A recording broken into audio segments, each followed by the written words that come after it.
तो सबसे पहले वेक्टर और स्केलर क्वांटिटी क्या क्या होती है, तो ये मेरे ख्याल से आपने बचपन में फिजिक्स में पढ़ी रखा है, बट फिर भी थोड़ा सा रिवाइज कर लेते हैं। जो फिजिकल क्वांटिटीज होती है दो टाइप की होती है, एक स्केलर एक वेक्टर। ठीक है, स्केलर में आपका ये मास है, वॉल्यूम है, डेंसिटी है, स्पीड है, जिसका केवल मैग्नीट्यूड होता है, उसका कोई डायरेक्शन नहीं होता है, सबको पता है। ठीक है, स्केलर क्वांटिटीज जिसमें केवल मैग्नीट्यूड होता है, कोई डायरेक्शन नहीं होता है। वेक्टर क्वांटिटी का जो डेफिनेशन है वो लोगों को आधा अधूरा पता होता है ना, जिसको भी मैं पूछता हूं कि वेक्टर क्वांटिटी क्या है, तो वेक्टर क्वांटिटी वो यही बोलते हैं कि magnitude as well as direction. लेकिन क्या ये सही है?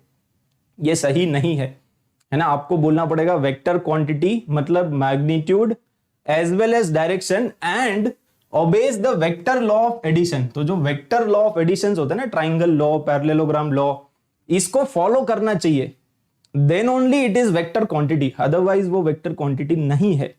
तो वेक्टर्स का डेफिनेशन क्लियर है आपको? बेसिक चीजों में भी बहुत लोगों को डाउट्स रहते हैं। ठीक है, तो मैग्नीट्यूड होना चाहिए, डायरेक्शन होना चाहिए, and it should obey the vector law of algebra. जो ट्राइंगल लॉ होता है, पैरेललोग्राम, जो भी वेक्टर एडिशन के लॉज है उसको ओबे करना चाहिए, अदरवाइज वो वेक्टर क्वांटिटी नहीं है। अब एग्जांपल्स आपको बताइए, फोर्स, वेलोसिटी, डिस्प्लेसमेंट, ये सब आपने फिजिक्स में ऑलरेडी पढ़ रखा होगा। ठीक है, अब देखो ध्यान से सुनना, करंट क्या एक वेक्टर क्वांटिटी है? बहुत फेमस एग्जांपल है, आई थिंक सब लोग है ना, बहुत ही मतलब ज्यादा फेमस एग्जांपल है। करंट में अगर आप देखोगे तो डायरेक्शन होता है।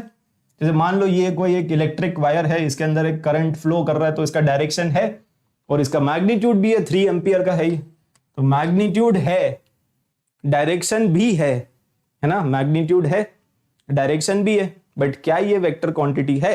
ये वेक्टर क्वांटिटी नहीं है। क्यों? क्योंकि ये जो वेक्टर लॉ ऑफ अलजेब्रा उसको फॉलो नहीं करता ना। यहां पे मान लो कि इस तार में 3 एम्पियर की करंट आ रही है, यहां पे भी 3 एम्पियर है, तो यहां पे 3 + 3 सीधा 6 एम्पियर हो जाएगा। तो क्या हमने यहाँ पे वेक्टर लॉ ऑफ एडिशन को यूज किया? इनफैक्ट ये वाली जो तार है वो तो ऐसी हो सकती है ना, ये तो कुछ भी, इसका कोई भी मतलब ये ऐसा सीधा होगा ऐसा जरूरी थोड़ी है ना, समझ गए ना? ये तो ये जैसे ये तार है, इसको तो आप कैसे भी मोड़ सकते हो, समझ गए ना? तो बेसिकली यहाँ पे हम वेक्टर लॉ ऑफ अलजेब्रा को फॉलो नहीं कर रहे, हम तो सीधा सीधा जो बेसिक अलजेब्रा उसको फॉलो कर रहे हैं। हम तो सीधा बोल रहे 3 + 3, समझ गए ना? तो 3 + 3 = 6 डायरेक्ट। तो इसमें हमने कोई वेक्टर लॉ ऑफ एडिशन को फॉलो किया क्या? एक ये वेक्टर है, एक ये वेक्टर है, इसको ऐड करेंगे तो कौन सा वेक्टर आएगा, ये सारी चीजें हम नहीं कर रहे हैं ना, समझ गए ना? मतलब बेसिकली तो यहाँ पे करंट जो है वेक्टर क्वांटिटी नहीं है। अच्छा, अब इसका नोटेशन क्या होता है, रिप्रेजेंटेशन क्या होता है? तो जनरली हम वेक्टर्स को इस तरह से रिप्रेजेंट करते हैं, वेक्टर और उसके ऊपर एक ऐसा एरो की टोपी बनानी पड़ती है बेसिकली आपको। ठीक है, तो ए के ऊपर टोपी, सो दैट इज वेक्टर। तो ये वेक्टर ए, ठीक है, और उसका जो मैग्नीट्यूड होता है उसको हम रिप्रेजेंट करते हैं ऐसे। और मैग्नीट्यूड जो होता है it is always proportional to the length of the arrow. मतलब ये जो वेक्टर है उसका लेंथ जितना ज्यादा होगा, जैसे मान लो एक वेक्टर ऐसा है ना, तो इन दोनों वेक्टर्स में से कौन सा वेक्टर है जिसका मैग्नीट्यूड ज्यादा है? Let's say this is A vector, this is B vector. तो एक बार फटाफट से बताओ, है ना, मैग्नीट्यूड ज्यादा किसका होगा? Magnitude is always proportional to the length of the arrow. तो जितना ज्यादा लेंथ उतना ज्यादा मैग्नीट्यूड। इसमें मैग्नीट्यूड किसका ज्यादा है? वेक्टर ए का मैग्नीट्यूड ज्यादा है। वेक्टर बी जो है वो छोटा सा एरो है, अगर छोटा सा एरो है तो उसका जो मैग्नीट्यूड होगा वो कम होगा, समझ गए ना? तो जितना ज्यादा मैग्नीट्यूड उतना ज्यादा लेंथ ऑफ द एरो, समझ गए? बाकी ये सब रिप्रेजेंटेशन है, सिंपल सा। वेक्टर को इस तरह से आप रिप्रेजेंट कर सकते हो।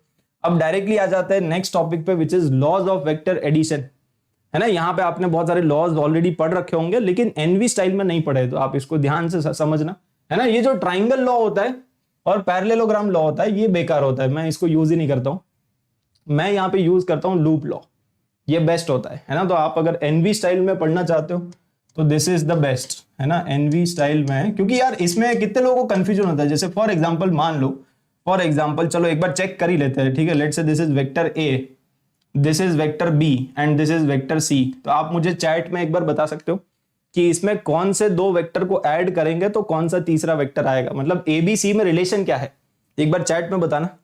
आई थिंक आधे लोग तो कंफ्यूज होंगे ही ठीक है, ये जो ट्राइंगल है उसमें मान लो ये वेक्टर ए है, ये वेक्टर बी, ये वेक्टर सी है, तो a = b + c आएगा, या b = c + a आएगा, या c = a + b आएगा। कौन से दो वेक्टर को ऐड करेंगे ताकि तीसरा वेक्टर आ जाए, है ना? और इसमें अगर कंफ्यूजन नहीं है तो फिर इसमें हो जाएगा, मान लो ये वेक्टर a है, ये वेक्टर b है, ये वेक्टर c, इसमें क्या आएगा?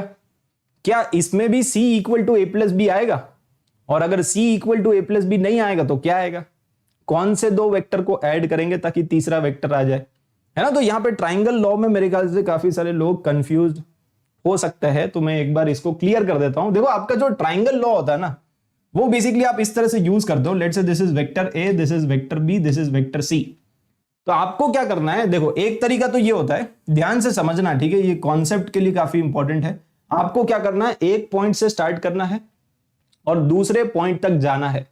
एक पॉइंट से स्टार्ट करना है और दूसरे पॉइंट तक जाना है। तो यहां पे हमारे पास कितने पाथ अवेलेबल है भाई, तो एक रास्ता तो ये है, आप ऐसे जा सकते हो सी वेक्टर सीधा सीधा, और दूसरा रास्ता है कि आप ऐसे जाओगे फिर ऐसे जाओगे, तो ये A vector plus B vector, समझ गए ना, तो A vector plus B vector. Similarly अगर आप यहां पे देखोगे, let's say this is A vector, this is B vector, this is C vector, है ना। तो यहां पे हम किस तरह से पाथ डिसाइड करेंगे, तो यहां पे अगर आपको पाथ डिसाइड करना है तो देखो आप ध्यान से ये वाला पॉइंट ले लो और एक ये वाला पॉइंट ले लो।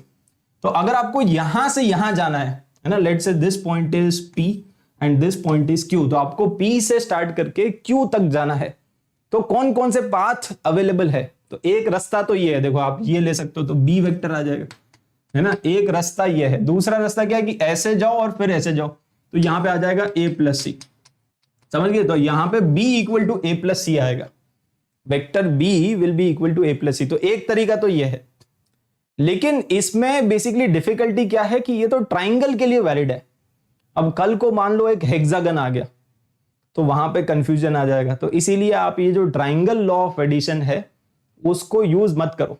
आई विल रिकमेंड कि आप क्या करो, यहां पे सीधा सीधा ये जो लूप लॉ मैं आपको सिखाऊंगा उसी को यूज कर लोगे, तो ये हर जगह वैलिड है। इसको आप पैरेललोग्राम में लगाओ, इसको पेंटागन में लगाओ, हेक्सागन में लगाओ, कोई भी क्लोज डायग्राम है ना, कोई भी क्लोज फिगर है तो आप उसमें लगा सकते हो, ठीक है। तो लूप लॉ पे आते हैं, पहले ये भी एक बार रिवाइज कर लेते हैं कि पैरेललोग्राम लॉ क्या होता है। तो पैरेललोग्राम में भी सिंपल होता है कि अगर ये ए वेक्टर है, अगर ये बी वेक्टर है, तो इसका जो डायगोनल आएगा, है ना, diagonal will be A plus B, है ना, ये आपको पता ही होगा मेरे ख्याल से। तो पैरेललोग्राम एक आप कंप्लीट करो, और पैरेललोग्राम कंप्लीट करने के बाद ये जो डायगोनल होता है वो होता है ए प्लस बी, है ना, ये आई थिंक सबको मैक्सिमम लोगों को पता ही होगा। तो पैरेललोग्राम कंप्लीट करने के बाद जो डायगोनल आएगा that is the net vector, तो ए प्लस बी। बट अगेन आपको बार बार पैरेललोग्राम बनाने पड़ेंगे, तो ये सब बेकार है। देखो अब आप ध्यान से सुनो, मैं आपको डायरेक्टली बता देता हूं लूप लॉ में क्या करना है। लूप लॉ में आपको ये करना है कि किसी भी एक पॉइंट से स्टार्ट कर सकते हो, यहां पे आपको दिमाग लगाना ही नहीं है। किसी भी एक पॉइंट से स्टार्ट करो और घूम के वापस वहीं पे आ जाओ। किसी भी एक पॉइंट से स्टार्ट करो, घूम के वापस वहीं पे आ जाओ। अगर आप वेक्टर के डायरेक्शन में चल रहे हो तो प्लस, अगर आप वेक्टर के उल्टे डायरेक्शन में चल रहे हो तो माइनस, समझ गए। तो आप यहां से स्टार्ट करो और मान लेते हैं कि ये हमारा डायरेक्शन है ना, तो हम ऐसे जाएंगे, है ना, पहले हम ऐसे जाएंगे और वेक्टर भी ऐसे ही जा रहा है। वेक्टर का डायरेक्शन क्या है, ये हमारे चलने का डायरेक्शन क्या है, वो भी ये, तो आप यहां पे लिखोगे प्लस सी वेक्टर, समझ गए। फिर हम ऐसे जा रहे हैं, जो वेक्टर है वो ऊपर की तरफ है, समझ गए, हम नीचे की तरफ जा रहे हैं, जो वेक्टर है वो ऊपर की तरफ है, तो ऑपोजिट है, तो आप लिखोगे माइनस। फिर हम ऐसे जा रहे हैं, है ना, हम ऐसे घूमेंगे, मतलब पूरा घूम के वापस इधर ही आएंगे। इसी पॉइंट से स्टार्ट करोगे, घूम के वापस उधर ही आपको आना है। तो हमारा डायरेक्शन ये है चलने का, वेक्टर का डायरेक्शन ये है, तो माइनस आ जाएगा, दिस इज इक्वल टू 0। तो आपका आ गया C equal to A plus B. तो ये आसान है और आप ये हर जगह लगा सकते हो। सिमिलरली यहां पे इस वाले डायग्राम में अगर आप देखोगे, आप यहीं से स्टार्ट कर लो, यहां से स्टार्ट करो और किसी भी डायरेक्शन में आप चल सकते हो। मान लो आप ये डायरेक्शन में जा रहे हो तो भी चलेगा, क्लॉकवाइज या एंटी क्लॉकवाइज, है ना, क्लॉकवाइज या एंटी क्लॉकवाइज, किसी भी एक डायरेक्शन। तो आपके चलने का डायरेक्शन क्या है, ये है, तो माइनस ए आएगा। फिर आपके चलने का डायरेक्शन ये है, वेक्टर का डायरेक्शन भी ये है, तो in the direction of the vector, और यहां पे opposite to the direction of the vector, this is equal to 0। तो यहां पे आ जाएगा B equal to A plus C. अरे चमक गया। इसमें बताओ, चलो इसमें अगर आपने आंसर बता दिया ना तो आपको समझ में आ गया। लेट से ये ए वेक्टर है, ये बी वेक्टर है, ये सी वेक्टर है। किसी भी एक पॉइंट से स्टार्ट करो, इस वाले पॉइंट से स्टार्ट करो और किसी भी एक डायरेक्शन में चले जाओ। तो मान लेते हैं कि ये डायरेक्शन है, तो पहले आप ऐसे चलोगे, वेक्टर भी ऐसे ही चल रहा है, तो ए आएगा, प्लस ए आएगा, ठीक है, प्लस ए वेक्टर। फिर आप ऐसे चलोगे, वेक्टर ऑपोजिट है तो माइनस बी आएगा, और आप ऐसे चलोगे, वेक्टर के डायरेक्शन में आप चल रहे हो तो प्लस सी आ जाएगा, दिस इज इक्वल टू 0। तो यहां पे b equal to A plus C आ जाएगा, ठीक है। b का value equal to a plus C. ठीक है, अब आपको समझ में आ गया। अब आप ये जो लूप लॉ है वो इस डायग्राम में भी लगा सकते हो। ठीक है, तो मान लो x का वैल्यू निकालो, चलो लेट्स सी फटाफट, है ना। इसमें आप x का वैल्यू बताओ और x का वैल्यू अगर आपका सही आ गया तो फिर मजा आ जाएगा।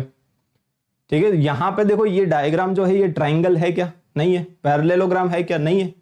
फिर भी आप लूप लॉ लगा सकते हो, है ना। Loop law is valid everywhere, बस आपका क्लोज फिगर होना चाहिए, ऐसा नहीं कि ओपन फिगर है ना। तो कोई भी एक मतलब बेसिकली क्लोज पाथ होना चाहिए। आप किसी भी एक पॉइंट से स्टार्ट करो, वो आपकी मर्जी है। किसी भी डायरेक्शन में जाओ, वो भी आपकी मर्जी है। ठीक है, तो आप ऐसे चलोगे, वेक्टर भी ऐसे चल रहा है तो प्लस एक्स आएगा। ठीक है, ये प्लस एक्स लिख दिया आपने। फिर आप ऐसे चलोगे, वेक्टर भी ऐसे ही चल रहा है तो प्लस डी आ जाएगा। और फिर आप ऐसे चल रहे हो, वेक्टर ऑपोजिट डायरेक्शन है तो माइनस सी आ जाएगा।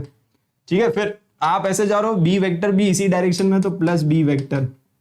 फिर आप ऐसे चलोगे, वेक्टर का डायरेक्शन ये है तो minus A vector equal to 0 होता है, क्योंकि नेट वेक्टर का जो समेशन होता है वो 0 ना, क्योंकि आपने वहीं से स्टार्ट किया वहीं पे वापस आ गए, है ना। तो नेट समेशन 0 आ जाएगा। तो एक्स का वैल्यू कितना आ गया? एक्स का वैल्यू आ जाएगा a माइनस बी, इन सबको उधर भेज दो, प्लस सी माइनस डी। तो ultimately this is the answer, है ना। तो कौन सा ऑप्शन? ऑप्शन ए आ जाएगा। कितने लोगों को समझ में आ गया? अगर आपको ये कंफ्यूजन क्लियर हो गया, कंफ्यूजन क्लियर है, ठीक है, तो बस आपको ये ट्राइंगल और ये सब यूज ही नहीं करना है। आप हमेशा, चलो एक और एग्जांपल कर लेते हैं। डायग्राम चाहे कैसा भी हो, आप लूप लॉ लगाओ, है ना। लूप लॉ लगाओगे तो कभी भी कोई कंफ्यूजन का स्कोप है ही नहीं, इसमें कंफ्यूजन होगा ही नहीं। कहीं से भी स्टार्ट करो ना, आप तो यहां से स्टार्ट कर लो इस बार और इस डायरेक्शन में चले जाओ। ठीक है, तो आपका डायरेक्शन ये है, वेक्टर का डायरेक्शन भी यही है तो x।